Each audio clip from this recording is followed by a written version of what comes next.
स्वागत है आपका ब्रेक के बाद और आप देखना शुरू कर चुके हैं शेयर बाजार सबका अधिकार, आम निवेशकों के हाथ मजबूत करने वाला शो, शेयर बाजार के प्रति उनकी जागरूकता बढ़ाने वाला शो। और हमारी कोशिश यही होती है कि आपके सभी सवालों के जवाब इस शो में दिए जाएं। और इसके साथ ही अगर शेयर बाजार के टर्म रिलेटेड भी आपके कुछ डाउट्स हैं, आपकी कोई शंका है, तो उसके जवाब भी इस शो में हमारे एक्सपर्ट देते हैं। तो फटाफट से अपने सवालों को भेजिए।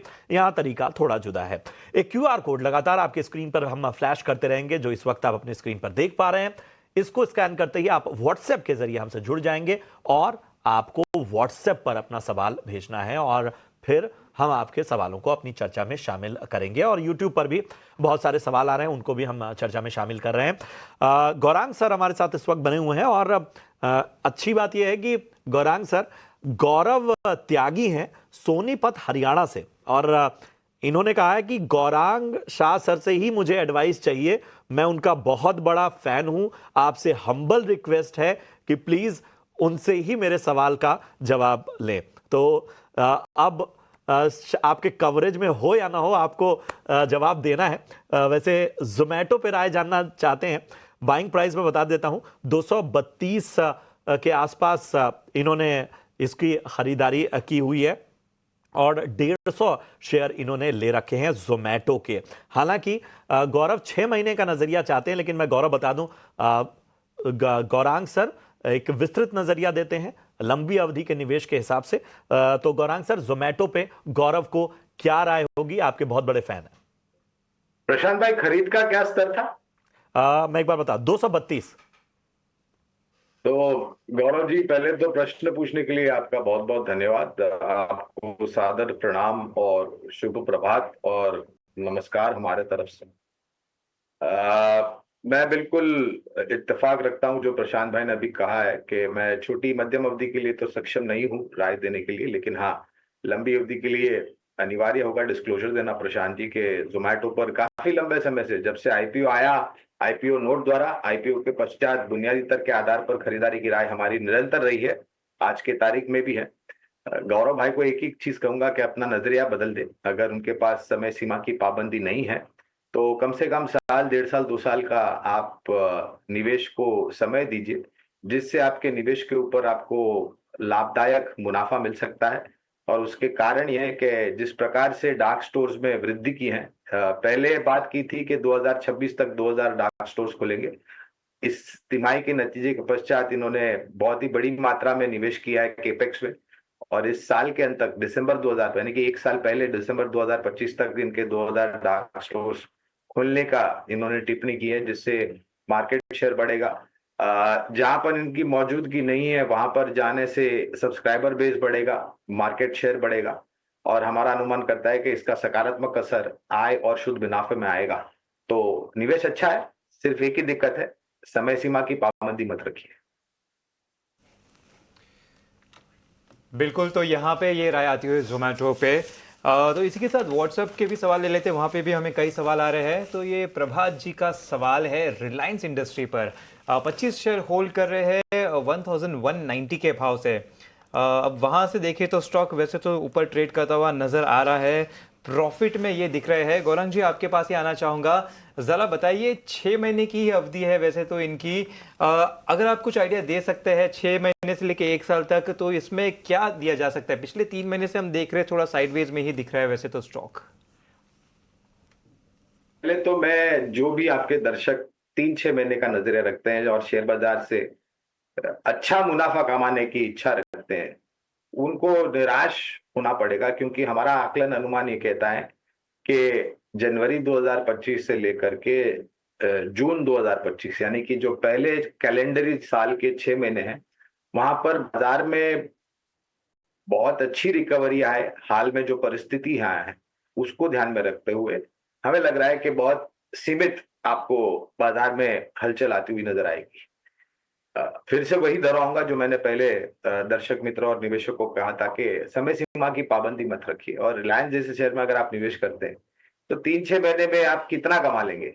अगर समय सीमा में परिवर्तन करते हैं और लंबी अवधि का अगर आप नजरिया रखते हैं, तो हमारे 1500 के पार के लक्ष्यांक है रिलायंस इंडस्ट्रीज में, और इनका स्तर 1100 के कुछ स्तर पे था। 25 शेयर है, इनको मैं ये भी राय दूंगा कि इस स्तर पर या 1200 के आसपास अगर गिरावट बाजार में आती है और अगर इनके पास लंबी अवधि के लिए निवेश लायक पूंजी है तो 25 संख्या रख करके आप संतुष्ट मत रहिए, अपना निवेश और बढ़ाएं और समय सीमा जो अवधि है उसको बढ़ा दें। चलिए, तो निवेशित रहिए, अपने समय सीमा, आपके जो निवेश की अवधि है उसको बढ़ाने को लेकर सलाह दी जा रही है। इस बीच हमारे साथ मैनेजमेंट से बातचीत करने का समय भी हो गया है। कैस्ट्रॉल की बात करते हैं और उनके चौथी तिमाही के नतीजे अच्छे रहे हैं। मार्जिन में हम देख रहे हैं यहाँ पर जिस तरह से नंबर्स आते हुए दिखाई दे रहे हैं, तो बेहतरी यहाँ पर दर्ज हुई है। आगे ग्रोथ आउटलुक और डेटा सेंटर्स में ग्रोथ के आखिर कितने मौके हैं, इन तमाम बातों पर हम बातचीत कर रहे हैं। कैस्ट्रॉल इंडिया के CFO दीपेश बख्शी हमारे साथ जुड़ गए हैं। बख्शी साहब, आपका बहुत बहुत स्वागत है इस खास पेशकश में। चलिए, क्वार्टर ऑन क्वार्टर बेसिस पे अगर हम देखें तो अच्छी खासी ग्रोथ मार्जिन्स पे देखने को मिली है, लेकिन इसके पीछे की फैक्टर्स आप किसको गिनाना चाहेंगे? और क्या किसी भी तरह की गाइडेंस रेंज जो कि 22 से 25% के आसपास जताई गई थी, उसमें किसी भी तरह का रिविजन आप करना चाहेंगे? नमस्कार। सबसे पहले आपके चैनल पर आमंत्रित करने के लिए धन्यवाद।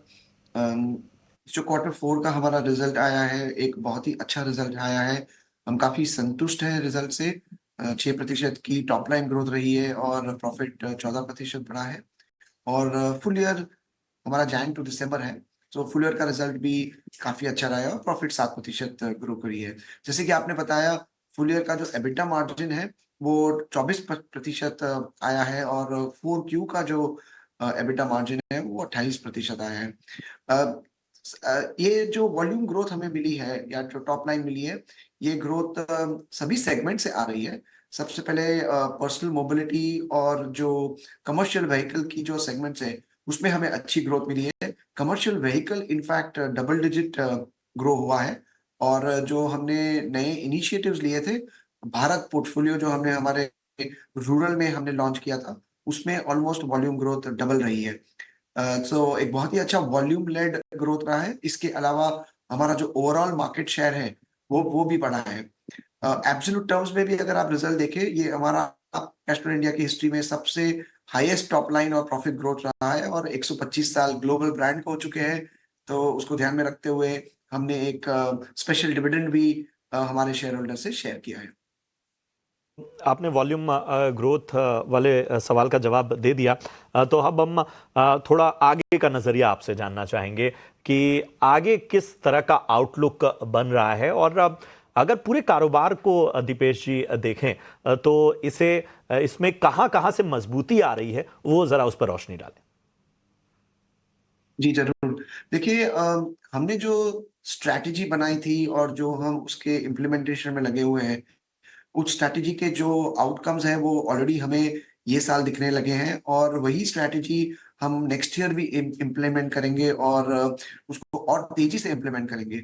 हमारी जो स्ट्रैटेजी है वो ये है कि जो कोर सेगमेंट है लुब्रिकेंट्स का, जो 4 से 5% ग्रो होता है, उस सेगमेंट में हम एटलीस्ट मार्केट से ज्यादा ग्रो करना चाहेंगे। जैसे कि आपने देखा है, इस साल हम 7 से 8% की ग्रोथ हमने दिखाई और आगे भी हम ये करते रहेंगे।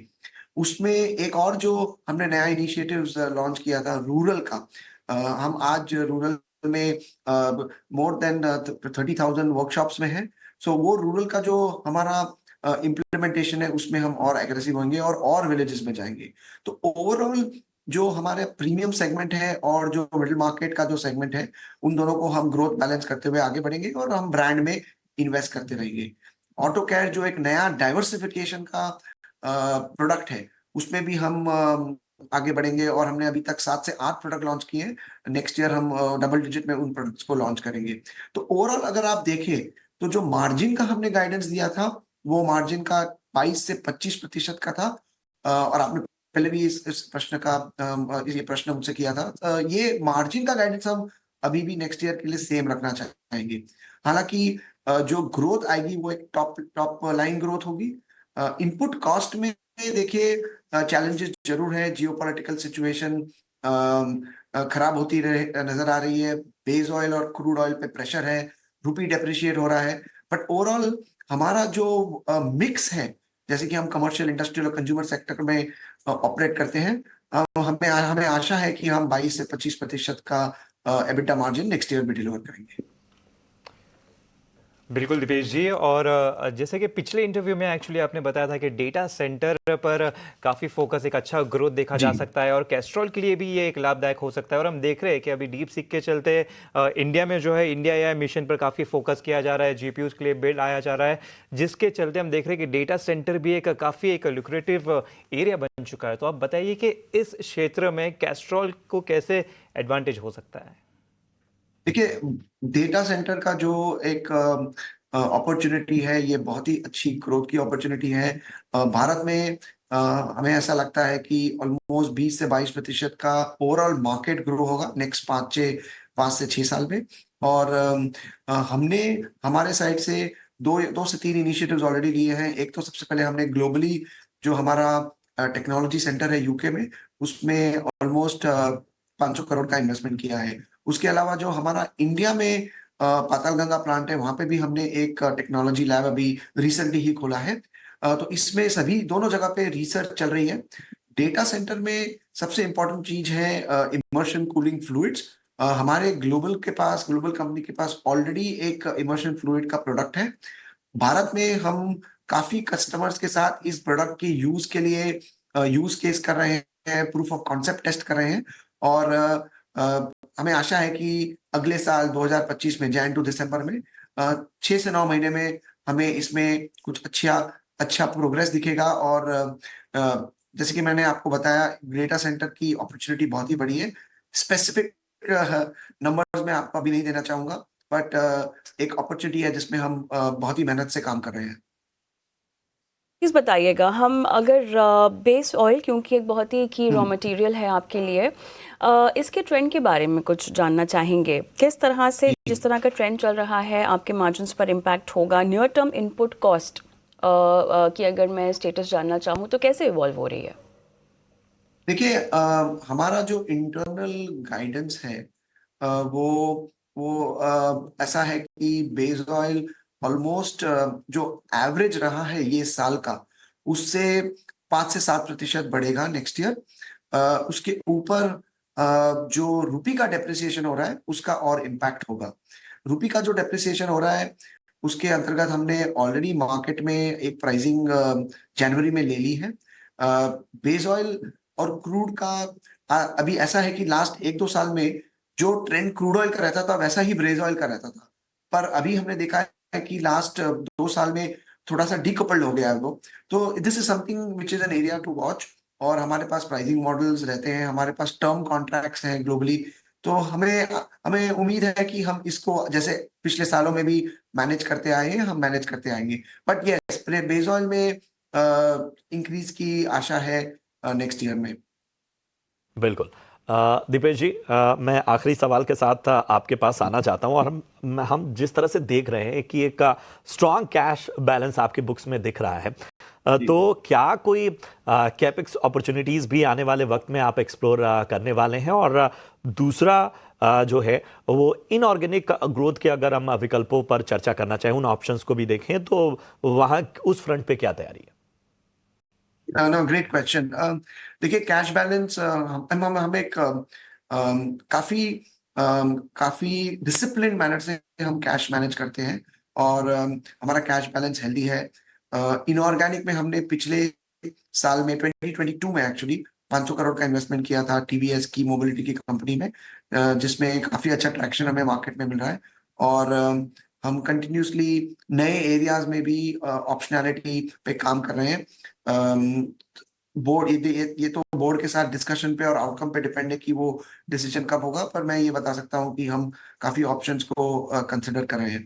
दूसरी बात रही कि जो यूटिलाइजेशन ऑफ कैश है, हमें नहीं लगता कि सप्लाई चेन रिलेटेड या कैपेसिटी रिलेटेड हमको कैपेक्स की बहुत इंक्रीज करने की जरूरत है।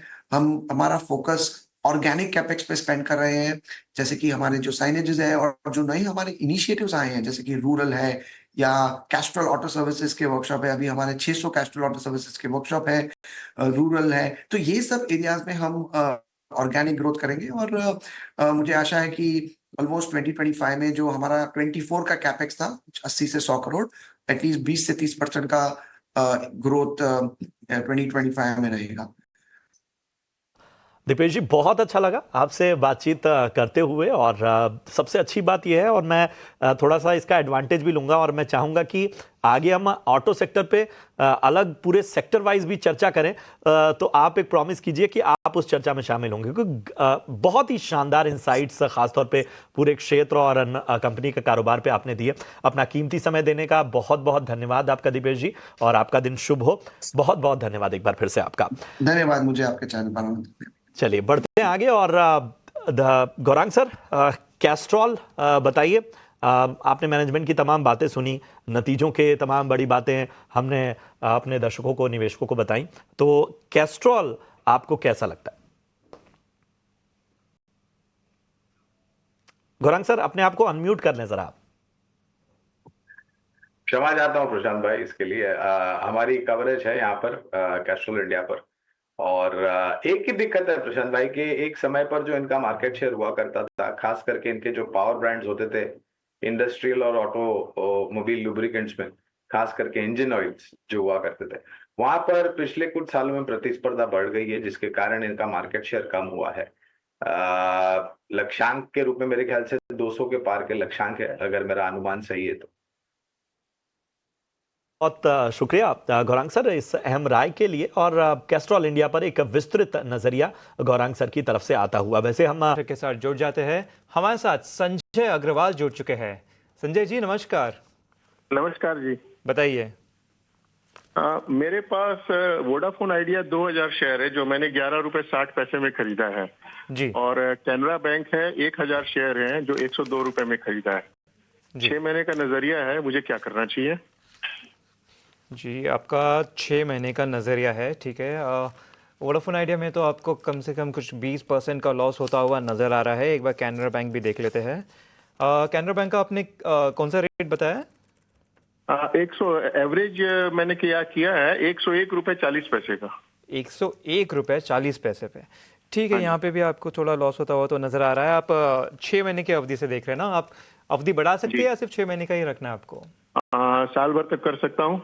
ठीक है, साल भर तक कर सकते हैं। गौरांग जी आपके पास आना चाहूँगा। वोडाफोन आइडिया देखिए, 11 रुपए 60 पैसे पे इनकी खरीदारी है, 2000 शेयर होल्ड कर रहे हैं। वहाँ से देखें तो स्टॉक 20% नीचे गिरता हुआ नजर आ रहा है। पिछले साल के हाई से देखें तो वहाँ से तो 50% गिर चुका है। दूसरा स्टॉक जो इनका है वो है कैनरा बैंक का, करीब 101 के एवरेज प्राइस से ये होल्ड कर रहे हैं। वहाँ से भी स्टॉक वैसे नीचे गिरता हुआ ही दिख रहा है, 10% के लॉस पर ये बैठे हुए हैं यहाँ पे। तो बताइए, लगभग अगर 1 साल की अवधि से देखा जाए तो ये दोनों स्टॉक कैसे नजर आ रहे हैं? अंश, कैनरा बैंक को लेकर के तो सकारात्मक नजरिया है, इसमें कोई दिक्कत नहीं है।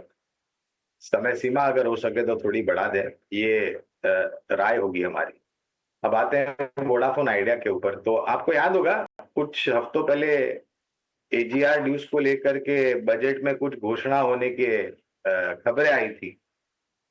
सूत्रों के आधार पर स्टॉक 10-10.5 रुपए के पार गया उस दिन, करीबन 10% का उछाल था मेरे ख्याल से।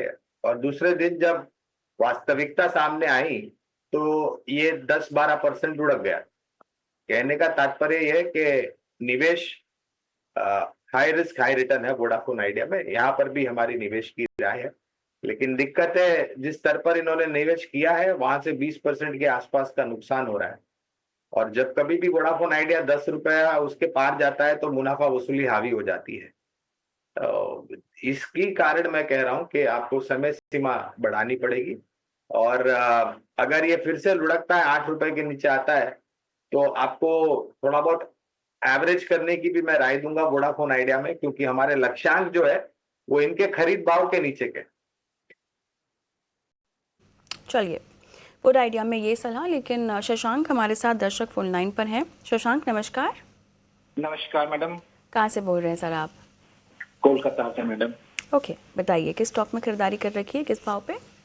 मैडम SW16 मेरे पास है 1000 शेयर और 410 रुपए का। इसमें टेक्निकली तो ये बहुत वीक चल रहा है, फंडामेंटली ये कैसा रहेगा वो मैं गौरांग सर से समझना चाहता हूँ, क्योंकि रिलायंस नाइजीरिया मतलब इसमें कुछ भी क्लियर नहीं हो रहा है। प्रमोटर की डिटेल है तो इसको लेके थोड़ा सा चिंता बनी हुई है। बिल्कुल। बिल्कुल मैडम। चलिए बताते हैं आपको क्या करना चाहिए, और गौरांग सर से आप समझना भी चाहते हैं तो गौरांग बताइएगा, क्षेत्र के हिसाब से ही बताइएगा, बिकॉज काफ़ी रेंज बाउंड मूवमेंट तो है, टेक्निकली कमज़ोर तो दिख ही रहा है और इनकी बाइंग भी 410 है, बट ओवरऑल क्या व्यू बनता है आपका?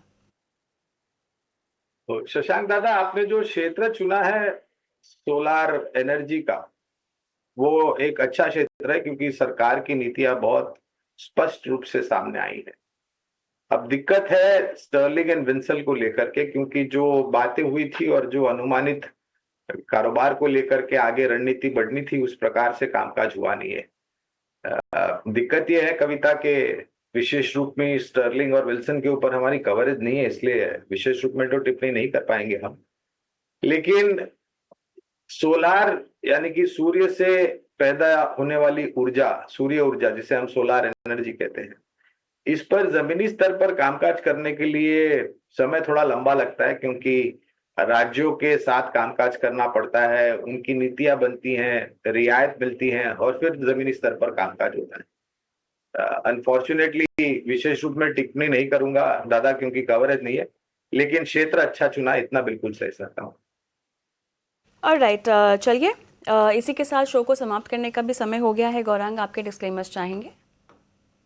बहुत बहुत धन्यवाद कविता, फिर से इस मंच पर आमंत्रित करने के लिए। कोई निजी निवेश नहीं है हमारा, जिस भी शेयर बारे में हमने टिप्पणी करी है या राय दी है, लेकिन इसी प्रकार से राय हम हमारे क्लाइंट्स को भी देता है, हो सकता है उनका निवेश।